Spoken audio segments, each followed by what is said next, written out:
ನಮಸ್ಕಾರ ವೀಕ್ಷಕರೇ, ಮುದ್ರಾ ಮೆಡಿಸನ್ ಕಾರ್ಯಕ್ರಮಕ್ಕೆ ತಮ್ಮೆಲ್ಲರಿಗೂ ಆತ್ಮೀಯವಾದ ಸ್ವಾಗತ.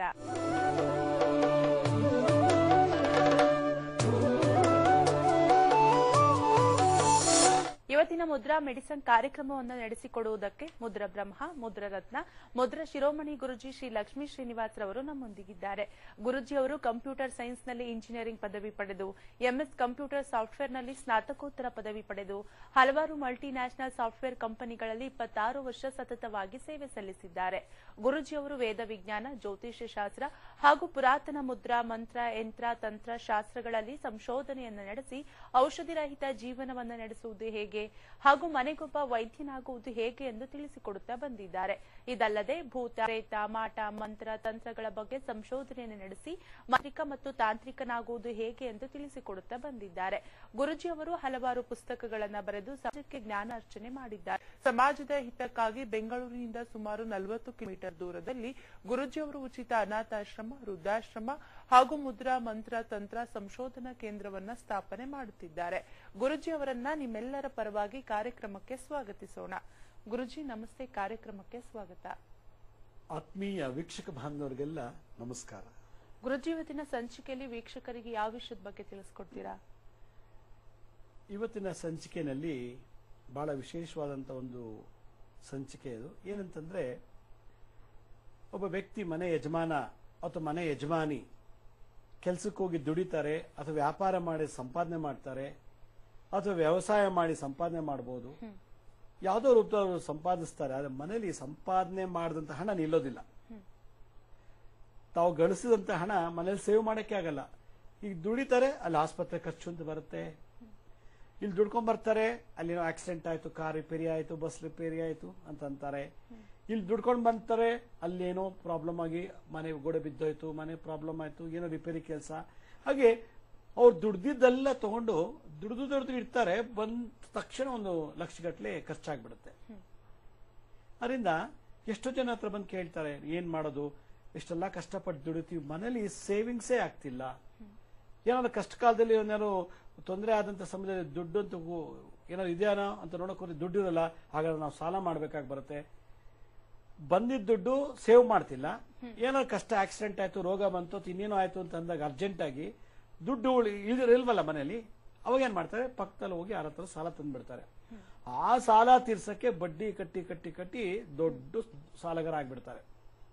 ಅದರಿಂದ ಬಂದಂತ ಹಣ, ನಾವು ಸಂಪಾದನೆ ಮಾಡಿದಂತ ಹಣ ಮನೇಲಿ ಸೇವ್ ಆಗ್ಬೇಕಾದ್ರೆ ಏನ್ ಮಾಡಬೇಕು ಅನ್ನೋದ್ರ ಬಗ್ಗೆ ನಾನು ಇವತ್ತಿನ ಸಂಚಿಕೆಯಲ್ಲಿ ನಮ್ಮ ವೀಕ್ಷಕರಿಗೆ ಒಂದು ವಿಶೇಷವಾದಂತ ರಹಸ್ಯ ವಿದ್ಯೆಯನ್ನು ತಿಳಿಸಕ್ಕೆ ಇಷ್ಟಪಡ್ತೀನಿ.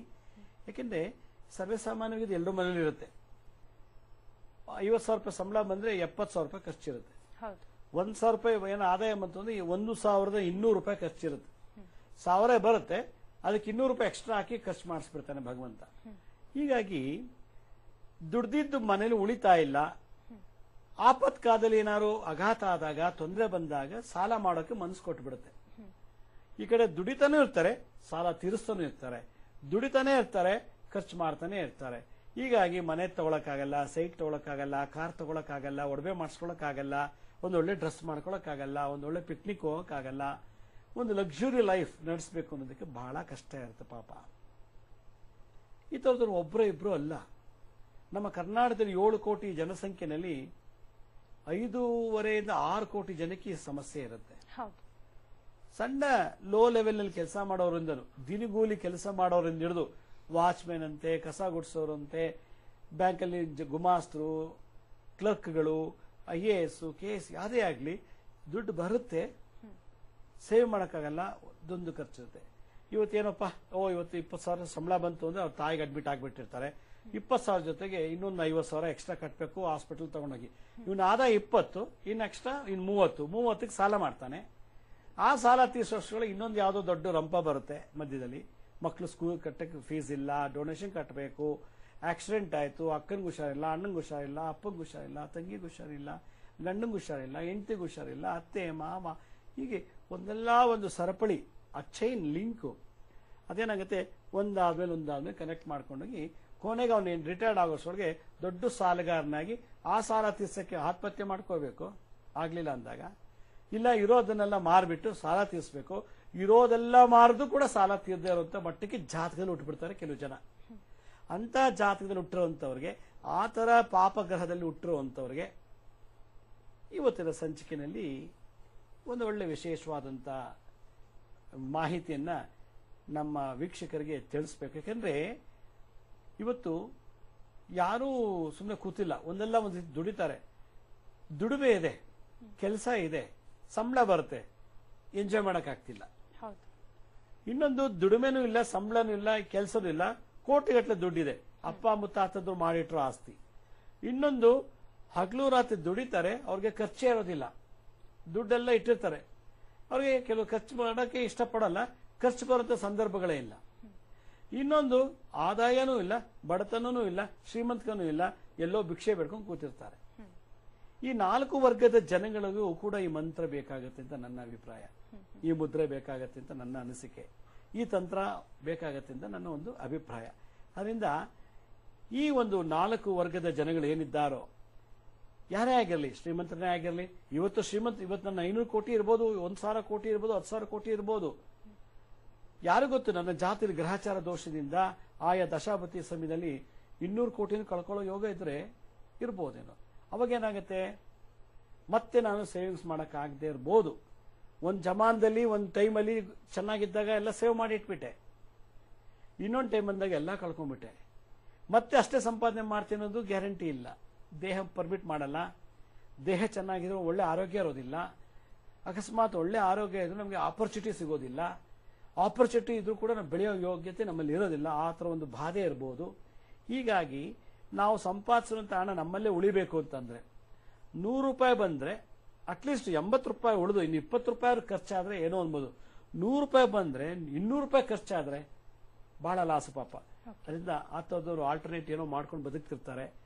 ಆ ಥರ ಜನರು ಕೋಟಿಗಟ್ಟಲೆ ಇದ್ದಾರೆ ನಮ್ಮ ಜಗತ್ತಿನಲ್ಲಿ. ನಾನು ನಮ್ಮ ಕರ್ನಾಟಕದಲ್ಲಿ ದೃಷ್ಟಿ ನೋಡಿದರೆ 5 ರಿಂದ 6 ಕೋಟಿ ಜನ ಈ ಸಮಸ್ಯೆಲಿದ್ದಾರೆ. ಅಂತ ಜನರಿಗೆ ಇದೊಂದು ಒಳ್ಳೇದಾಗ್ಲಿ ಅಂತ ನನ್ನ ಅಭಿಪ್ರಾಯ.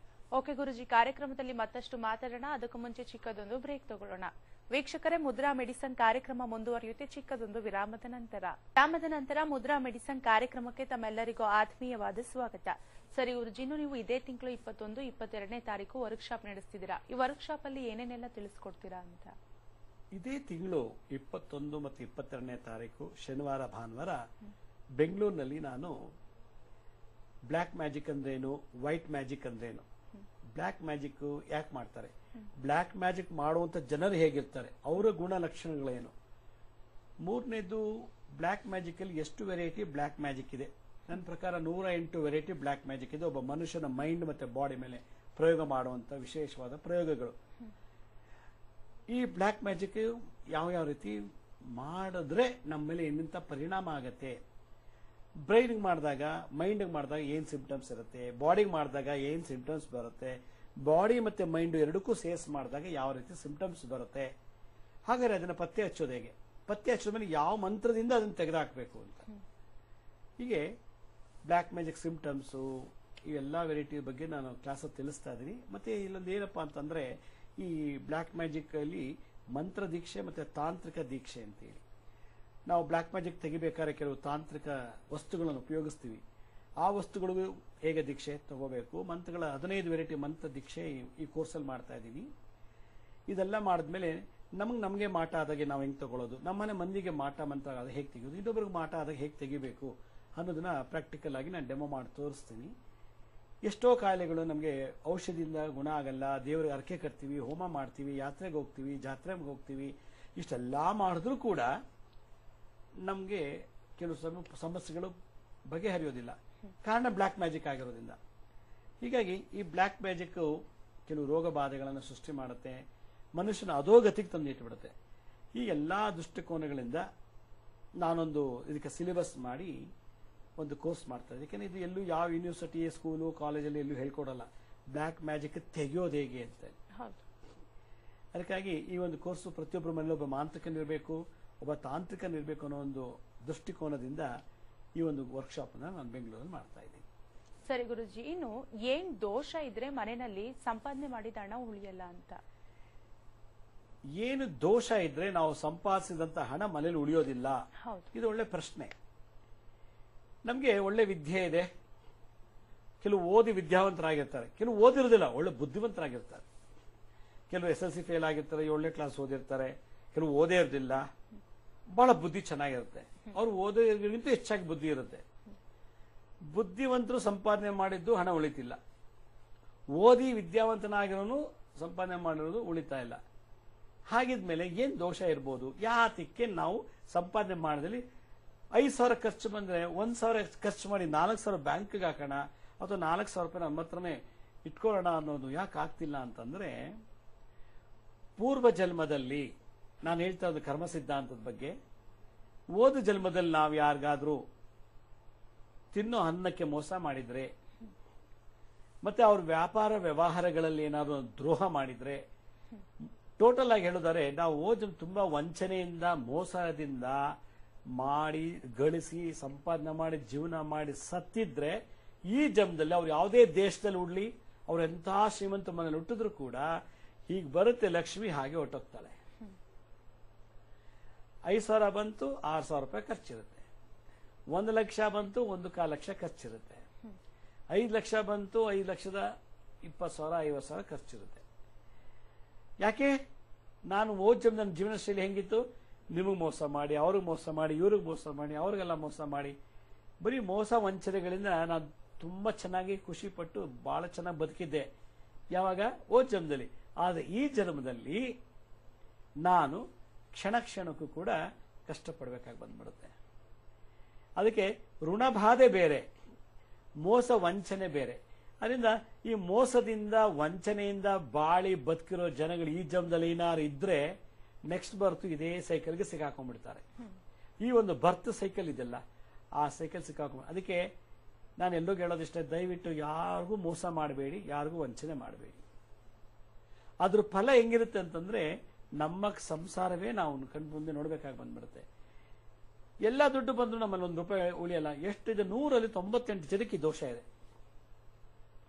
ಒಂದು 100 ಜನ ನಿಲ್ಸಿದ್ರೆ ಆ 100 ಜನದಲ್ಲಿ 98 ಜನಕ್ಕೆ ದೋಷ ಇರುತ್ತೆ. ಯಾಕೆಂದ್ರೆ ಒಂದಲ್ಲ ಒಂದ್ ರೀತಿ, ಇಲ್ಲ ಹೆಂಡತಿ ಮೋಸ ಮಾಡಿರ್ತಾಳೆ, ಇಲ್ಲ ಗಂಡ ಮೋಸ ಮಾಡಿರ್ತಾರೆ. ನನ್ನ ಒಂದು ಅನುಭವದ ಮಾತು, ಗಂಡ ಮೋಸಗಾರನಾಗಿದ್ರೆ ಹೆಂಡತಿಗೂ ಅಂತ ಹೆಂಡತಿನೇ ಸಿಕ್ಬಿಡ್ತಾರೆ. ಹೆಂಡತಿ ಮೋಸಗಾತಿ ಆದ್ರೆ ಗಂಡನಿಗೂ ಅದೇ ತರ ಹಾರೋಸ್ಕೋಪ್ ಮ್ಯಾಚ್ ಆಗಿಬಿಡುತ್ತೆ. ನಾಡಿ ಕೂಟ, ಗಣಕೂಟ, ಯೋನಿ ಕೂಟ, ಎಲ್ಲಾ ಕೂಟಗಳು ಮ್ಯಾಚ್ ಆಗಿಬಿಟ್ಟು ಅಂತವ್ರಿಗೆ ಅಂತವನೇ ಗಂಡ, ಅಂತವ್ರಿಗೆ ಅಂತವನೇ ಹೆಂಡತಿ ಸಿಕ್ಬಿಡ್ತಾರೆ. ಹೆಂಡತಿ ಮೋಸಗಾತಿ ಆದ್ರೆ ಗಂಡನಿಗೂ ಅದೇ ತರ ಹಾರೋಸ್ಕೋಪ್ ಮ್ಯಾಚ್ ಆಗಿಬಿಡುತ್ತೆ. ನಾಡಿ ಕೂಟ, ಗಣಕೂಟ, ಯೋನಿ ಕೂಟ, ಎಲ್ಲಾ ಕೂಟಗಳು ಮ್ಯಾಚ್ ಆಗಿಬಿಟ್ಟು ಅಂತವ್ರಿಗೆ ಅಂತವನೇ ಗಂಡ, ಅಂತವ್ರಿಗೆ ಅಂತವನೇ ಹೆಂಡತಿ ಸಿಕ್ಬಿಡ್ತಾರೆ. ಈ ಕಡೆ ಹೆಂಡತಿನೂ ಸಾಲ ಮಾಡ್ತಿರ್ತಾಳೆ, ಈ ಕಡೆ ಗಂಡನೂ ಸಾಲ ಮಾಡ್ತಿರ್ತಾನೆ. ಏನಾಗುತ್ತೆ? ಗಂಡಂಗೆ ಗೊತ್ತಿಲ್ಲ, ಹೆಂಡತಿ ಸಾಲ ಮಾಡಿ ದೊಡ್ಡ ಬೆಟ್ಟದಷ್ಟು ಸಾಲ ಬೆಳೆದಿರ್ತದೆ.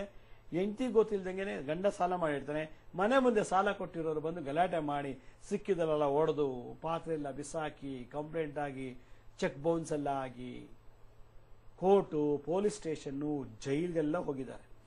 ಆ ಲೆವೆಲ್ಗೆ ತಗೊಂಡೋಗುತ್ತೆ ನಮ್ಮ ಪೂರ್ವಜನ್ಮದ ಜಾತಕದ ಫಲ.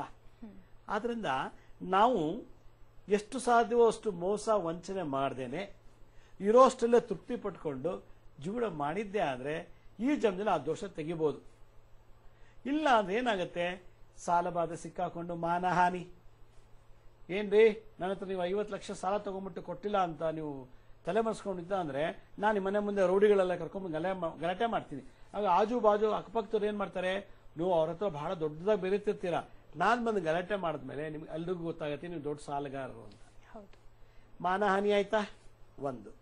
ಎರಡನೇದು, ಎಲ್ರಿಗೂ ಪ್ರಚಾರ ಗೊತ್ತಾಗತ್ತೆ, ಓ ಲಕ್ಷ್ಮೀ ಶಿವ ಸಾಲ ಮಾಡಿಬಿಟ್ಟಿದ್ದಾನೆ, ಅವನು ಗೌರವಕ್ಕೆ ಧಕ್ಕೆ ಬಂತು, ಮಾನ ಹೋಯ್ತು, ಗೌರವಕ್ಕೂ ಹೋಯ್ತು, ಮತ್ತೆ ಅವನಿದ್ದಂತ ಸ್ಥಾನ ಏನಿದೆಯೋ ಆ ಸ್ಥಾನಕ್ಕೂ ಧಕ್ಕೆ ಬಂತು. ಮಾನ, ಗೌರವ, ಸ್ಥಾನ ಈ ಮೂರು ಹೋದ್ಮೇಲೆ ಅವನಿಗೆ ದೈಹಿಕವಾಗಿ ಮಾನಸಿಕವಾಗಿ ಕುಗ್ಗೋಗ್ಬಿಡ್ತಾನೆ. ಅವಾಗ ಏನ್ ಮಾಡ್ತಾನೆ? ಮೂರು ಹೋಗಿದೆ, ಮಾನ ಹೋಯ್ತು, ಸ್ಥಾನ ಹೋಯ್ತು, ಗೌರವ ಹಾಳಾಯ್ತು ಅಂದ್ಮೇಲೆ ಏನ್ ಮಾಡಕ್ಕಾಗತ್ತೆ? ಅವನೇನ್ ಮಾಡ್ತಾನೆ? ಸಾಲ ತೀರ್ಸಕ್ಕಾಗಿಲ್ವಲ್ಲ, ಏನ್ ಮಾಡೋದು? ಸಾಲ ತೀರ್ಸಕ್ ದುಡ್ಡು ಬೇಕಲ್ಲ, ನಂಗೆ ಬೇರೆ ಸೋರ್ಸ್ ಇಲ್ಲ, ಜಮೀನಿಲ್ಲ, ಮನೆ ಇಲ್ಲ, ಏನೋ ಮಾರ್ಕೊಡಕ್ಕೆ ಏನೂ ಇಲ್ಲ. ನಂತರ ಸಾಲ ಬಾಧೆ ಜಾಸ್ತಿ ಇದೆ, ಮನೆ ಮುಂದೆ ಬಂದು ಗಲಾಟೆ ಮಾಡ್ತಿದ್ದಾರೆ. ಸಾಲ ಕೊಟ್ಟಿದ್ದೀನಿ, ದುಡ್ಡು ಕೊಡು ಅಂತ. ಚೆಕ್ ಬೌನ್ಸ್ ಆಯ್ತು, bond paper, agreement prove note, agreement prove note ಕೂಡ ಫೇಲ್ ಆಗಿದೆ, ಕೋರ್ಟಲ್ಲಿ ಹೋಗಿದೆ, ಕೋರ್ಟ್ಗೆ ಹೋಗ್ಬೇಕು, ಕೋರ್ಟ್ಗೆ ಹೋಗಿ ದುಡ್ಡು ಇಲ್ಲ, ಈ ಕಡೆ ಪೊಲೀಸ್ ಕೇಸು, ಕೋರ್ಟ್ ಕೇಸು, ಸಾಲದವ್ರ ಗಲಾಟೆ, ಇಷ್ಟೆಲ್ಲ ನೋಡಿ ಇದು ಬದಲು ಏನು ಸೂಕ್ತ ಅಂತೇಳಿ ಅವನೇನು ಮಾಡ್ತಾನೆ, ನೇಣ ಹಾಕೊಂಡು ಸಹಾಯಕ್ಕೆ ಕುಡಿಕೊ ತಗೊಂಡ್ಬಿಡ್ತಾನೆ. ಈ ತರ ಮನಸ್ಸಿನ ಬಾಧೆ ಒಳಗಾಗಿ ಎಷ್ಟೋ ಜನ ಸತ್ತೋಗಿದ್ದಾರೆ. ಇದು ಒಂದು ವೆರೈಟಿ ಜನ. ಇನ್ನೊಂದು ಸಾಲ ಜಾಸ್ತಿ ಆಗ್ಬಿಟ್ಟು ತೀರ್ಸಕ್ಕಾಗದೆ ಮನೆ ಬಿಟ್ಟು ಹೊಟ್ಟೋಗಿದ್ದಾರೆ. ಎಲ್ಲಿ ಹೋಗಿದ್ದಾರೋ ಅಂದ್ರೆ ಗೊತ್ತಿಲ್ಲ. ಪಾಪ ಹೆಂಡತಿ ಮಕ್ಕಳೆಲ್ಲ ಇವನ್ ಗಂಡ ಎಲ್ಲಿ ಹೋಗಿದಾರೋ ಗೊತ್ತಿಲ್ಲ, ಬದುಕಿದ್ದಾರ ಸತ್ತಿದ್ದಾರ ಅಂತ ಬಂದು ಕೇಳ್ತಾರೆ. ಹೀಗೆ ಈ ಸಾಲ ಬಾಧೆ ಅನ್ನೋದು ಒಂದು ಕಾಯಿಲೆಗಿಂತಲೂ ದೊಡ್ಡ ರೋಗ. ಇದು ಕಾಯಿಲೆ ಬಂದ ಒಂದು ಔಷಧಿ ತಗೊಂಡು ಏನೋ ವಾಸನೆ ಮಾಡ್ಕೋಬಹುದು. ಈ ಸಾಲ ಬಾಧೆ, ಸಾಲ ಮಾಡಕ್ ಮುಂಚೆ ಯೋಚನೆ ಮಾಡ್ಬೇಕು, ನಾನು ಸಾಲ ಮಾಡ್ಬೇಕಾದ್ರೆ ತೀರ್ಸೋ ಯೋಗ್ಯತೆ ಜಾತಕದಲ್ಲಿ ಇದೆಯಾ ಅಂತ ಪತ್ತೆ ಹಚ್ಚಿ ಆಮೇಲೆ ಸಾಲ ಮಾಡಿದ್ರೆ ಬಹಳ ಒಳ್ಳೇದು ಅಂತ ನನ್ನ ಅನಿಸಿಕೆ. ಓಕೆ ಗುರುಜಿ, ಕಾರ್ಯಕ್ರಮದಲ್ಲಿ ಮತ್ತಷ್ಟು ಮಾತಾಡೋಣ. ಅದಕ್ಕೂ ಮುಂಚೆ ಚಿಕ್ಕದೊಂದು ಬ್ರೇಕ್ ತಗೊಳ್ಳೋಣ. ವೀಕ್ಷಕರೇ, ಮುದ್ರಾ ಮೆಡಿಸನ್ ಕಾರ್ಯಕ್ರಮ ಮುಂದುವರಿಯುತ್ತೆ ಮತ್ತೊಂದು ವಿರಾಮದ ನಂತರ ಮುದ್ರಾ ಮೆಡಿಸನ್ ಕಾರ್ಯಕ್ರಮಕ್ಕೆ ತಮ್ಮೆಲ್ಲರಿಗೂ ಆತ್ಮೀಯವಾದ ಸ್ವಾಗತ. ಸರಿ ಗುರುಜಿ, ಹಾಗಾದ್ರೆ ದುಡ್ದಿದ್ದ ಹಣ ಖರ್ಚಾಗಬಾರ್ದು ಅನ್ನೋದಕ್ಕೆ ಯಾವ್ದಾದ್ರು ಮುದ್ರೆ ಇದೆಯಾ? ದುಡ್ದಿದ್ದ ಹಣ ಖರ್ಚಾಗ್ಲೇಬೇಕು ಅಂದ್ರೆ ಇವ 100 ರೂಪಾಯಿ ಬಂದು ಒಂದು 10 ರೂಪಾಯಿ ಖರ್ಚು ಮಾಡ್ಲೇಬೇಕು.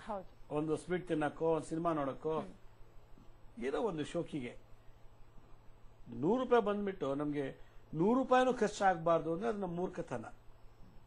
ಯಾಕೆಂದ್ರೆ ಅಂದ್ರೆ 100 ರೂಪಾಯಿ ಬಂದ ಜಾಗದಲ್ಲಿ ಅದಕ್ಕೆ ಡಬಲ್ ಅಷ್ಟು ಖರ್ಚಾಗಬಾರ್ದು ಅಷ್ಟೇ.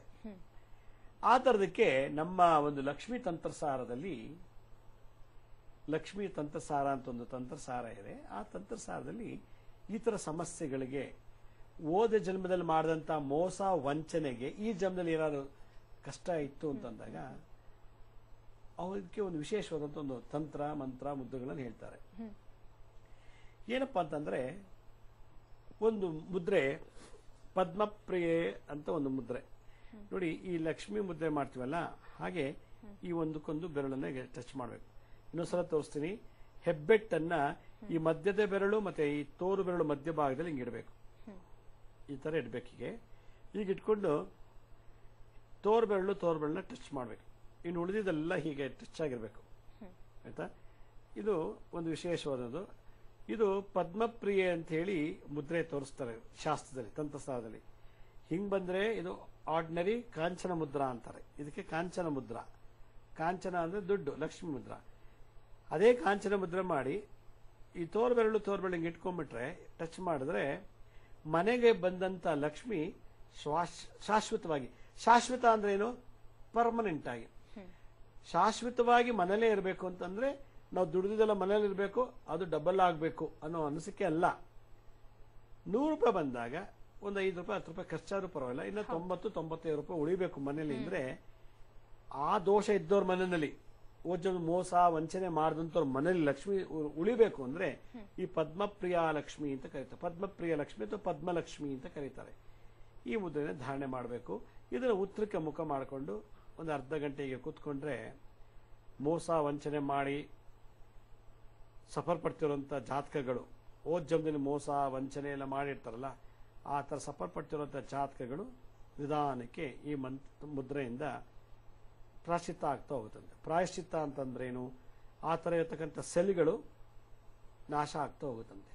Cell, tissues, organs, entire system ಎಲ್ಲ ಕ್ಲೀನಾಗಿ ಆಕ್ಟಿವೇಟ್ ಆಗಿ ಸೇವಿಂಗ್ಸ್ನ ಮನೇಲಿರೋಕೆ ಒಂದು ವಿಶೇಷವಾದಂಥ ಶಕ್ತಿ, ಎನರ್ಜಿ, ಇಚ್ಛಾಶಕ್ತಿ, ಕ್ರಿಯಾಶಕ್ತಿ, ಜ್ಞಾನಶಕ್ತಿಯನ್ನು ಕೊಡುತ್ತಂತೆ ಈ ಒಂದು ವಿಶೇಷವಾದಂಥ ಮುದ್ರೆ.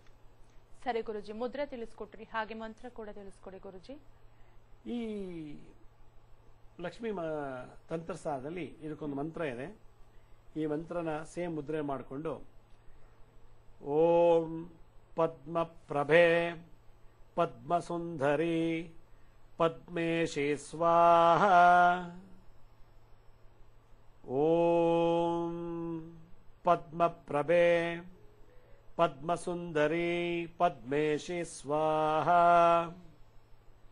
ಓಂ ಪದ್ಮಪ್ರಭೆ ಪದ್ಮಸುಂದರಿ ಪದ್ಮೇಶಿ ಸ್ವಾಹ, ಓಂ ಪದ್ಮಪ್ರಭೆ ಪದ್ಮಸುಂದರಿ ಪದ್ಮೇಶಿ ಸ್ವಾಹ, ಓಂ ಪದ್ಮಪ್ರಭೆ ಪದ್ಮಸುಂದರಿ ಪದ್ಮೇಶಿ ಸ್ವಾಹ, ಓಂ ಪದ್ಮಪ್ರಭೆ ಪದ್ಮಸುಂದರಿ ಪದ್ಮೇಶಿ ಸ್ವಾಹ, ಓಂ ಪದ್ಮಪ್ರಭೆ ಪದ್ಮಸುಂದರಿ ಪದ್ಮೇಶಿ ಸ್ವಾಹ, ಓಂ ಪದ್ಮಪ್ರಭೆ ಪದ್ಮಸುಂದರಿ ಪದ್ಮೇಶಿ ಸ್ವಾಹ ಅನ್ನೋ ಮಂತ್ರನ ಉತ್ತರಕ್ಕೆ ಮುಖ ಮಾಡಿಕೊಂಡು ಒಂದು ಅರ್ಧ ಗಂಟೆ ಜಪ ಮಾಡಿಬಿಟ್ಟ ಅಂತಂದ್ರೆ ನಾವು ಸಂಪಾದನೆ ಮಾಡಿದಂತ ಹಣ ಮನೇಲಿ ಹೆಚ್ಚಿಗೆ ಖರ್ಚು ಆಗಕ್ಕೆ ಬಿಡೋದಿಲ್ಲ. ಈ ಪದ್ಮ ಲಕ್ಷ್ಮಿ ಅಂತೇಳಿ ಅದಕ್ಕೆ ಓಂ ಇದು ಚತುರ್ದಶ ಅಕ್ಷರಗಳು ಅಂತ ಹೇಳ್ತಾರೆ. 14 ಅಕ್ಷರದಲ್ಲಿ ಕಂಪೋಸ್ ಆಗಿರುವಂತ ಮಂತ್ರ ಇದು. ಓಂ ಅನ್ನೋದು ಬಿಟ್ಬಿಟ್ರೆ, ಓಂಕಾರ ತೆಗೆದು ಬಿಟ್ರೆ ಪದ್ಮ ಪ್ರಭೆ ಪದ್ಮ ಸುಂದರಿ ಪದ್ಮೇಶಿ ಸ್ವಾಹ ಇದನ್ನ ಒಂದು ಅಕ್ಷರ ಜೋಡಿಸಿ ಕೂಡಿಸಿದಾಗ 14 ಅಕ್ಷರ ಬರುತ್ತೆ. ಅದಕ್ಕೆ ಚತುರ್ದಶ ಅಕ್ಷರ ಮಂತ್ರ ಅಂತ ಹೇಳ್ತಾರೆ. ಅದರಿಂದ ಈ ಮಂತ್ರ ಬಹಳ ಪವರ್ಫುಲ್. ಇದನ್ನ ಯಾರ ಮನೇಲಿ ಮಾಡ್ತಾರೋ ಎಷ್ಟೇ ದುಡಿದ್ರು ಕೂಡ ಸೇವಿಂಗ್ ಮಾಡಲಿಕ್ಕೆ ಶಕ್ತಿ ಸಂಪಾದನೆ ಆಗತ್ತೆ ಈ ಒಂದು ಮಂತ್ರಶಕ್ತಿಯಿಂದ. ಆ ಮನೆ ವಾಸ್ತುನಲ್ಲೇ ಇದನ್ನ ಹೇಳಬೇಕು. ಹಾಗೆ ಹೇಳ್ತಾ ಹೇಳ್ತಾ ಆದಾಯ ಜಾಸ್ತಿ ಆಗತ್ತೆ, ಖರ್ಚು ಕಮ್ಮಿ ಆಗತ್ತೆ. ಸರಿ ಗುರುಜಿ, ಮುದ್ರ ಮತ್ತು ಮಂತ್ರ ತಿಳಿಸ್ಕೊಟ್ರಿ, ಹಾಗೆ ತಂತ್ರ ಕೂಡ ತಿಳಿಸ್ಕೊಡಿ. ಈ ಎಷ್ಟೇ ದುಡಿದ್ರೂ ಕೂಡ ಮನೆಯಲ್ಲಿ ಹಣ ಉಳಿತಾ ಇಲ್ಲ ಅನ್ನೋ ಪ್ರಶ್ನೆ ಬಂದಾಗ ಆ ತರ ಜಾತಕ ಇರುವಂತಹ ವಾಸ್ತುಗಳಲ್ಲಿ ನಾವು ಯಾವಾಗ್ಲೂ ತಾವರೆ ಹೂವನ್ನ ತಂದು ಅಟ್ಲೀಸ್ಟ್ ವಾರಕ್ಕೊಂದ್ಸಲನಾದ್ರೂ ಲಕ್ಷ್ಮಿಗೆ ಅರ್ಪಣೆ ಮಾಡ್ಬೇಕಂತೆ. ಇದು ಒಂದು ತಂತ್ರ. ಆ ತಾವರೆ ಹೂವನ್ನ ತಗೊಂಡೋಗಿ ಸುಮ್ಮನೆ ದೇವ್ರಿಗೆ ಇಡೋದಲ್ಲ, ಕೈಲಿಟ್ಕೊಂಡು 2 ಕಿಲೋ ತಾವರೆ ಹೂವನ್ನ ಇಟ್ಕೊಂಡು ಆ ತಾವರೆ ಹೂವಿಗೆ ಮಂತ್ರ ಹಾಕ್ಬೇಕು. ಏನು? ಪದ್ಮ ಪ್ರಭೆ ಪದ್ಮ ಸುಂದರಿ ಪದ್ಮೇಶಿ ಸ್ವಾಹ, ಪದ್ಮ ಪ್ರಭೆ ಪದ್ಮ ಸುಂದರಿ ಪದ್ಮೇಶಿ ಸ್ವಾಹ, ಪದ್ಮ ಪ್ರಭೆ ಪದ್ಮ ಸುಂದರಿ ಪದ್ಮೇಶಿ ಸ್ವಾಹ. ಈ 14 ಅಕ್ಷರ ಇರುವಂತಹ ಮಂತ್ರವನ್ನ 108 ಸಲ ಹೇಳ್ಬಿಟ್ಟು ಆ ಹೂವನ್ನ ತಗೊಂಡೋಗಿ ಲಕ್ಷ್ಮಿ ಫೋಟೋಗೆ ಅಥವಾ ಲಕ್ಷ್ಮಿ ದೇವಸ್ಥಾನಕ್ಕೆ ತಗೊಂಡೋಗಿ ಆ ತಲೆ ಮೇಲೆ ಇಡಿಸ್ಬಿಟ್ಟ ಅಂತಂದ್ರೆ ಆ ದೋಷ ನಿವಾರಣೆ ಆಗುತ್ತೆ. ಮನೆ ಸಂಪಾದನೆ ಮಾಡೋದು ಯಾವ್ದು ಉಳಿತಿಲ್ಲ ಅಂತೀವೋ ಆ ದೋಷ ನಿವಾರಣೆ ಆಗುತ್ತೆ. ಇದು ಒಂದು ತಂತ್ರ. ಎರಡನೇ ತಂತ್ರ ಬಹಳ ವಿಶೇಷ. ಏನಪ್ಪಾ ಅಂತಂದ್ರೆ ಈ ಅಂಗವಿಕಲರಿಗೆ, ವೃದ್ಧರಿಗೆ, ಪಶು ಪಕ್ಷಿಗಳಿಗೆ ಆಹಾರ ಕೊಡ್ಬೇಕಂತೆ. ಯಾವಾಗ ನಾವು ಮೋಸ ವಂಚನೆ ಮಾಡಿ ಹೋದ ಜನ್ಮದಲ್ಲಿ ಈ ಜನ್ಮದಲ್ಲಿ ನಾವು ಬದುಕ್ತೀವಿ ನೋಡಿ. ಹೋದ ಜನ್ಮ ಮೋಸ ವಂಚನೆ ಮಾಡಿ ಸಂಪಾದನೆ ಮಾಡಿರೋದು ಕೋಟಿಗಟ್ಟಲೆ, ಈ ಜನ್ಮದಲ್ಲಿ ಬಂದಿದ್ದು ದುಡ್ಡು ಮನೆ ಉಳಿತಿಲ್ಲ. ಅದಕ್ಕೋಸ್ಕರ ವೃದ್ಧಾಶ್ರಮ ಅಥವಾ ಅನಾಥಾಶ್ರಮಕ್ಕೆ ಹೋಗಿ, ಮತ್ತೆ ಪ್ರಾಣಿಗಳಿರೋ ಜಾಗದಲ್ಲಿ ಹಸು ಇರ್ಬೋದು, ಕುರಿ ಇರ್ಬೋದು, ಕೋಳಿ ಇರ್ಬೋದು, ಅಥವಾ ಹಂದಿಗಳಿರ್ಬೋದು, ಯಾವುದೇ ಪ್ರಾಣಿಗಳಾಗಲಿ ಅಥವಾ ಪಕ್ಷಿಗಳೇ ಆಗಿರಲಿ, ಅದಕ್ಕೆ ನಾವು ಆಹಾರವನ್ನು ಕೊಡ್ಬೇಕಂತ ಹೇಳ್ತದೆ. ಆಹಾರವನ್ನು ಹೆಂಗ್ ಕೊಡ್ಬೇಕು ಅಂದ್ರೆ, ನಾವು ಯಾವ್ದನ್ನ ಈಗ ರುದ್ರಿಗೆ ಕಂಬಳಿ ಕೊಡ್ತೀವಾ, ಊಟ ಹಾಕ್ತಿವಾ, ಕುಂಟ್ರಿಗೆ ಕುರುಡ್ರಿಗೆ ಏನಾದ್ರು ಬಟ್ಟೆ ಕೊಡ್ತೀವಾ, ಊಟ ಹಾಕ್ತಿವಾ, ಆ ಪದಾರ್ಥಗಳನ್ನು ಮುಂದಿಟ್ಬಿಟ್ಟು ಕೈಯಲ್ಲಿ ತುಳಸಿ ದಳ ಇಟ್ಕೋಬೇಕು. ಎಷ್ಟು ಬರುತ್ತೋ ಅಷ್ಟು ಒಂದು 20 ತುಳಸಿ ದಳ ಇಟ್ಕೊಂಡು ಪದ್ಮ ಪ್ರಭೆ ಪದ್ಮ ಸುಂದರಿ ಪದ್ಮೇಶಿ ಸ್ವಾಹ, ಪದ್ಮ ಪ್ರಭೆ ಪದ್ಮ ಸುಂದರಿ ಪದ್ಮೇಶಿ ಸ್ವಾಹ ಅನ್ನೋ ಮಂತ್ರ ಹೇಳ್ಬಿಟ್ಟು ಆ ತುಳಸಿ ದಳನ ನೀವು ಯಾವ್ದು ಅನ್ನ, ಬಟ್ಟೆ, ಪೆನ್ಸಿಲ್, ಪುಸ್ತಕ ಏನಿದೋ ಅದ ಮೇಲೆಲ್ಲ ಹಾಕ್ಬಿಟ್ರೆ, ತುಳಸಿ ದಳ ಹಾಕ್ಬಿಟ್ಟು ಆಮೇಲೆ ಅದನ್ನ ವಿತರಣೆ ಮಾಡಿದ್ರೆ, ಕೊಟ್ರೆ ಜನಗಳಿಗೆ, ನೀವು ಯಾವ ದುಡ್ಡಲ್ಲಿ ಮೋಸ ವಂಚನೆ ಮಾಡಿ ಮನೆ, ಬಟ್ಟೆ, ಪುಸ್ತಕಗಳು, ಕಾರು, ಬಗ್ಲ ಮಾಡಿದ್ರು ಓಜನದಲ್ಲಿ ಅದ್ರ ದೋಷ ಈ ರೂಪದಲ್ಲಿ ಹೋಗುತ್ತಂತೆ. ಆದ್ರಿಂದ ಆ ತರ ದೋಷಗಳನ್ನು ನಿವಾರಣೆ ಮಾಡಲಿಕ್ಕೆ ಇದು ಎರಡನೇ ತಂತ್ರ. ಇದನ್ನ ಯಾರು ಮಾಡ್ತಾರೋ ಅವ್ರ ಮನೆಯಲ್ಲಿ ಸದಾ ಪದ್ಮ ರೂಪದಲ್ಲಿ ಮಹಾಲಕ್ಷ್ಮಿ ಕಮಲದ ಮೇಲೆ ಕೂತ್ಕೊಂಡು ಆಶೀರ್ವಾದ ಮಾಡ್ತಾಳಂತೆ. ಇದು ಹಿಂದಿನ ಕಾಲದಲ್ಲಿ ರಾಜ ಮಹಾರಾಜರು, ದಂಡನಾಯಕರು, ಪಾಳೆಗಾರರು, ದಂಡುಪಾಳರು ಇವರೆಲ್ಲ ಇದನ್ನೆಲ್ಲ ಮಾಡಿ ಆಯಾ ಕಾಲದಲ್ಲಿ ಆಯಾ ಋತು, ಮಾಸ, ಸಂವತ್ಸರ ತಕ್ಕಂತೆ ಸೇವ್ ಮಾಡಿ ಅದನ್ನ ಸುಂಕದ ರೂಪದಲ್ಲಿ, ರೆವಿನ್ಯೂ ರೂಪದಲ್ಲಿ, ಟ್ಯಾಕ್ಸ್ ರೂಪದಲ್ಲಿ ರಾಜನಿಗೆ ಕಪ್ಪ ಕಾಣಿಕೆ ರೂಪದಲ್ಲಿ ಕೊಡ್ತಾ ಇದ್ರು ಅಂತ ಉಲ್ಲೇಖನ ಮಾಡಿದ್ದಾರೆ ಈ ಲಕ್ಷ್ಮೀ ತಂತ್ರ ಸಾಧನೆ. ಅದರಿಂದ ಬಹಳ ವಿಶೇಷವಾದಂತ ತಂತ್ರ. ಓಕೆ ಗುರುಜಿ, ಇವತ್ತಿನ ಕಾರ್ಯಕ್ರಮದಲ್ಲಿ ಹಣ ಉಳಿತಾಯಕ್ಕೋಸ್ಕರ ಮುದ್ರಾ ಮಂತ್ರ ತಂತ್ರವನ್ನ ತಿಳಿಸ್ಕೊಟ್ರಿ. ಧನ್ಯವಾದಗಳು ಗುರುಜಿ. ಸಾಯಿರಾಮ್. ನೋಡಿದ್ರಲ್ಲ ವೀಕ್ಷಕರೇ, ಇನ್ನು ಗುರುಜಿಯನ್ನು ನೀವು ನೇರವಾಗಿ ಭೇಟಿ ಮಾಡಬೇಕಂದ್ರೆ ನಿಮ್ಮ ಟಿವಿ ಪರದೆ ಮೇಲೆ ಬರ್ತಿರೋ ನಂಬರ್ನ ನೋಟ್ ಮಾಡ್ಕೊಳ್ಳಿ, ನೇರವಾಗಿ ಭೇಟಿ ಮಾಡಿ.